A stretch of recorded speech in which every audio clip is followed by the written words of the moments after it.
Eles son os integrantes do novo Consello Asesor do Museo de Pontevedra. Beatriz Comendador, Quim Martínez, Lola Dópico, Menchu Lamas, Ramón Rozas, Teresa Tabuas e Saime Toso, 7 representantes de diversos sectores da sociedade e que foron elixidos polo director do museo pola súa ampla trayectoria profesional.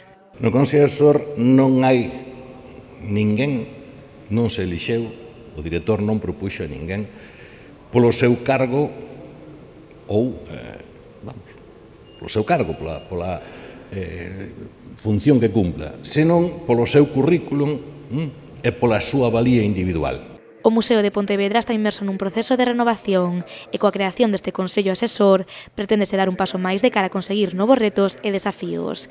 Ademais, segundo afirmou esta mañá o director do museo, o obxectivo principal deste órgano é acadar maior independencia da institución fronte ao control político. A instauración dunha figura deste tipo permite asegurar múltiples obxectivos.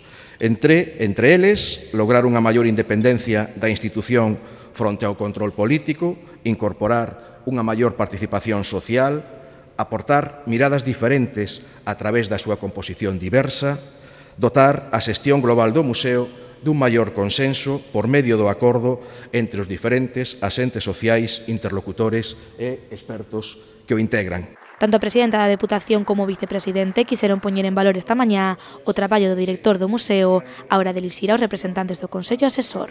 O director demostrou ser unha persoa lista e capaz. Por qué?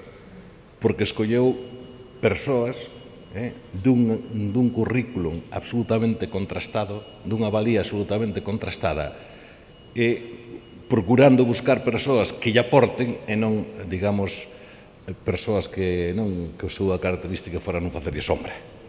Iso que é unha demostración de valentía, de ser listo, de ser capaz e de, ante todo, poñer os obxectivos de lograr que un museo dé un salto adiante. Non se podería facer mellor Consello Asesor. O sinto moito polas que non forman ou polos que non forman parte. Seguro que haberá xente tan potente, pero máis imposible.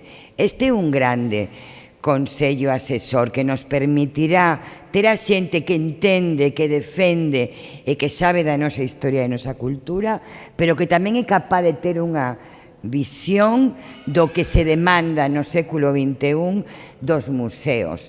Este Consello Asesor tratará de adaptar o museo á demanda do século XXI e converter así este espazo nunha referencia nacional e internacional.